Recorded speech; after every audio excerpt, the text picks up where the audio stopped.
I made a Souls-like.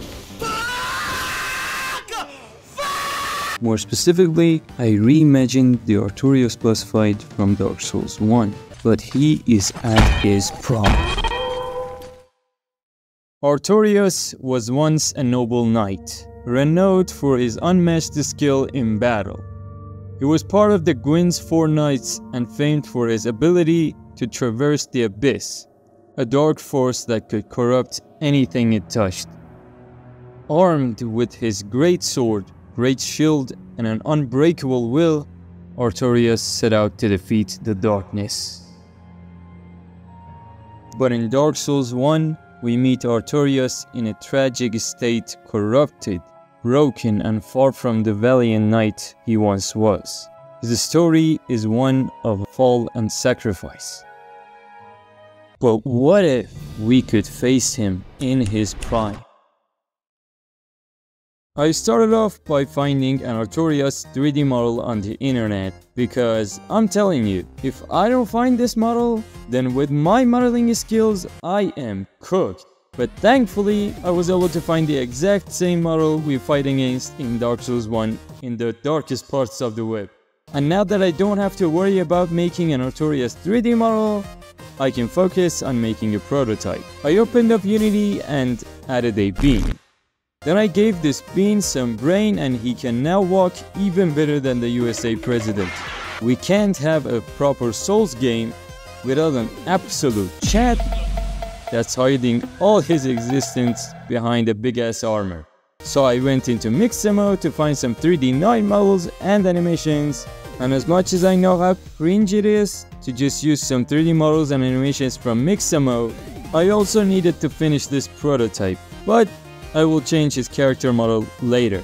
Now Artorias is left-handed, but when we fight him in Dark Souls 1, we can see that he wields his greatsword at his right.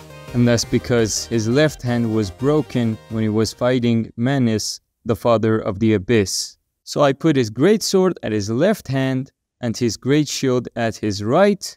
Then I rigged the Artorias 3D model so I could give it some unique animations. And once all the animations were done, I finished the prototype. Now you might be saying, that was a big jump. You went from a bean to this? Yeah, I kinda deleted all my videos that I recorded up until this point.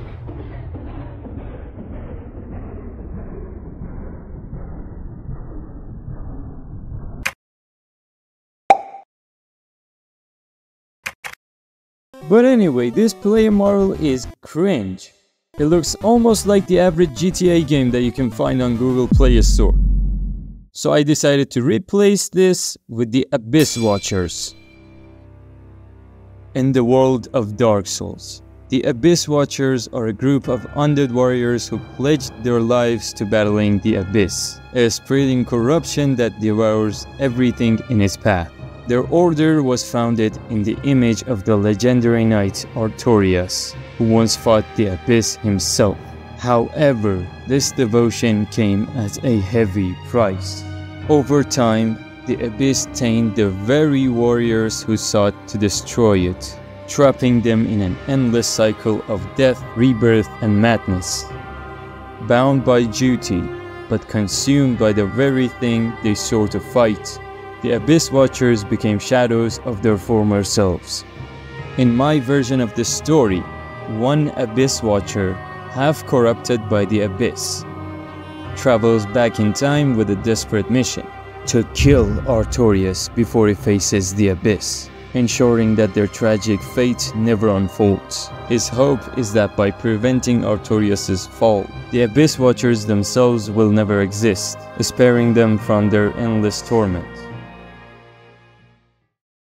So once again, I went on investigating to find the Abyss Watchers 3D model, but this time, I couldn't find it. After all this work, and all the plans and hopes that I had for this project, the Abyss Watchers were nowhere to be found. Being desperate to make this game, I tried everything in my power to find a proper 3D model, and I'm not gonna lie, I literally mined an Abyss Watcher from the Dark Souls 3 files themselves, then rigged him up and gave him some animations. I seriously hope FromSoft doesn't sue me for this. Anyway, the way Artorias works is that he maneuvers around the player for some time, ensuring that the player doesn't get behind him to have an advantage. Then he chooses a predefined attack randomly, but usually the one that has the most possibility to hit the player. And the way he does this is by calculating the dot product of his forward vector and the distance to see if the player is on his right or left or directly in front or back. Then comparing that to his already defined attacks, he chooses an attack randomly, but the one with most similarity is more likely to be chosen. For instance, in this example, he should do this attack. Where'd that come from? So far, since I'm making this game on my potato laptop, I could only play it on 30 FPS. But if I disable the real-time lights, I can now play it at 60 FPS. Although the problem is, the gameplay just breaks. The player and the boss travel longer or shorter distances in different animations. And to fix that, I wrote this much of code, and as easy as it may seem, it took me a lot of time and brain power to figure this out. The Souls games aren't just known for their punishing gameplay and intense pattern-based boss fights, but also for their amazing music.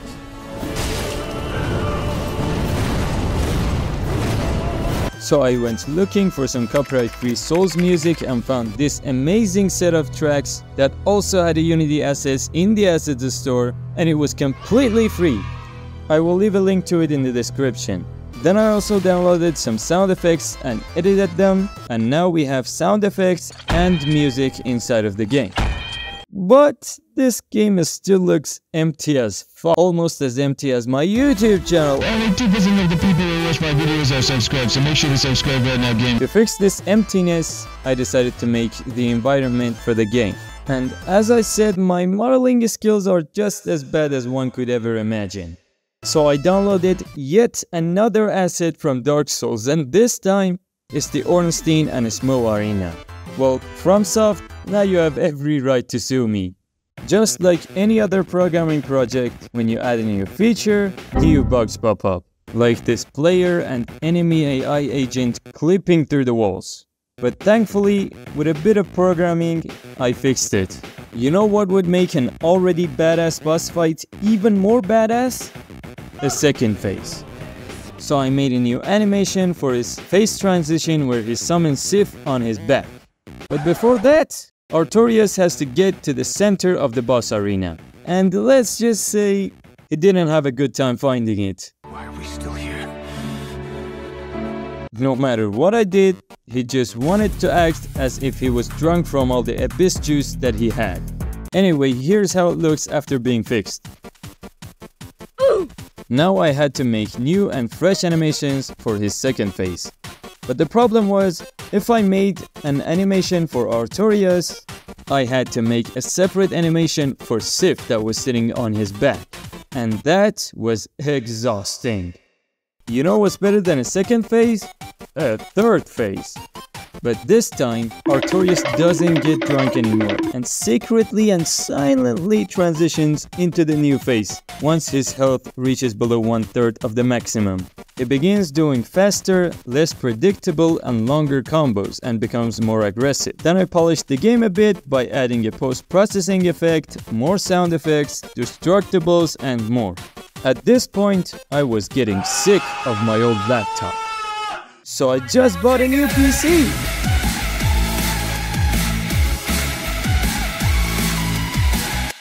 And with the new, faster and more powerful PC that I have, I can finally focus on making this game more beautiful. Right? See? That's the most fucked up shit I've ever seen. I transferred all the data from my laptop's hard drive to the new SSD. But when I opened Unity to test the game, this time the same game that would barely run on 30 FPS was now running at over 500 frames. And that's a good thing. But for some reason, the Artorias decided to just stay in place and shadow sword fight with the demons in his head. So I switched back to the old laptop for now. Then I made one cutscene for the beginning of the fight and one for when you defeat him. I also made a main menu which I made all the arts myself. Then I decided to playtest the game, and it seems like I made the boss a little too hard. Yeah, just a little bit. I mean, I am the literal developer of this game, and even I can't defeat him.